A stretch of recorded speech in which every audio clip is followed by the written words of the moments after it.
Bill की मंजूरी पार्लियामान और अदलिया के दरमियान सीधी सीधी महाजर आई है। सुप्रीम कोर्ट के कानूनदान शाखावर की बोल न्यूज से गुफ्तगू। पार्लियामान ने अपना दोबारा इख्तियार इस्तेमाल किया है, लेकिन इस अंजाम भी पहले वाले बिल की तरह होगा। लेकिन महाज आराई की सूरत हाल खत्म हो जाए तो ये मुल्क के लिए बेहतर होगा। ये तो सीधी एक कन्फ्रंटेशन है, इस पर तो कोई दूसरी राय नहीं है कि अदलिया और पार्लियामेंट, अब पार्लियामेंट ने जो है वो अपना दोबारा इख्तियार इस्तेमाल किया, क्योंकि वो कहते हैं ना कि there is everything fair in love and war.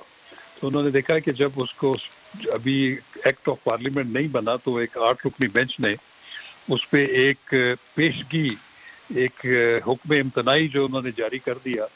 तो फिर उन्होंने कहा कि हम फिर इसको दोबारा आइन उसमें पार्लियामेंट में ले जाकर उसी को दोबारा लेजिस्लेट कर सकते हैं। तो जाहिर है कि उसका भी फेट वही होगा, लेकिन ये फिर एक एंडिंग जो है ये प्रोसेस चलता रहेगा। और मुनासिब ये है कि ये जो इदारों के दरमियान तनाव और इख्तलाफात हैं और ये जो एक उनमें कन्फ्रंटेशन की जो पाई जाती है, ये अगर ख़त्म हो जाए तो ये ज़्यादा बेहतर है। ये मुल्क के लिए भी बेहतर है, हमारे इदारों के लिए भी बेहतर है, हमारी रियासत के लिए भी बेहतर है। हवाए नफ्स की है हुक्मरानी, लुटेरा कर रहा है पासबानी।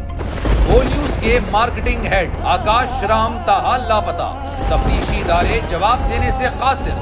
अहले खाना परेशान, बेटे की जुदाई में माँ गम से निढाल। जो बच्चो हिंदू पर आए थे जो को पाकिस्तानी, मुझे मेहरबानी करे पंहिंजो आकाश वापस कयो।